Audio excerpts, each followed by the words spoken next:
میں آپ کے ساتھ ابھی کل کا واقعہ شیئر کرتا ہوں کہ مجھے ایک میری بیٹی کا میری بہن کا میسج آیا اور اس نے مجھے کہا کہ سر آپ کو یاد ہوگا میں نے اپنے گھر والوں کی شکایت آپ سے کی تھی کہ میرے گھر والے مجھے یونیورسٹی پڑھنے نہیں بھیجتے،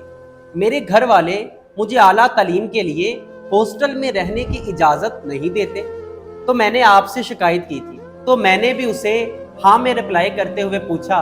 کہ کیا آج کوئی دوسری شکایت درج کروانے آئی ہو؟ تو اس نے اس کا نام رپلائی کرتے ہوئے کہا کہ سر آج میں آپ کو دوسری شکایت درج نہیں کروانے آئی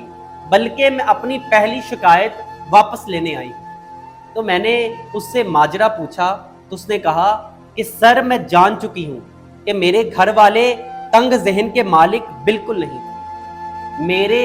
گھر والوں کی سوچ چھوٹی نہیں تھی، میرے گھر والوں کو مجھ پہ شک بالکل نہیں تھا، بلکہ میرا باپ اور میرا بھائی اور میرا ہونے والا خاوند مجھ سے زیادہ اس معاشرے کو جانتا تھا،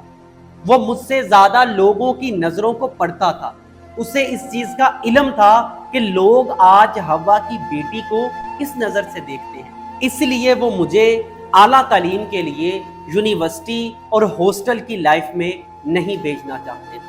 تو میں نے اپنی اس بہن کو کہا کہ خدارا یہ تمہاری بات جو آج تم سمجھی ہو وہ آج ہماری سب بیٹیوں سب بہنوں کو سمجھ آ جائے کہ مرد شکی نہیں ہوتے، مرد آپ سے زیادہ معاشرے کی نظروں کو سمجھتے ہیں۔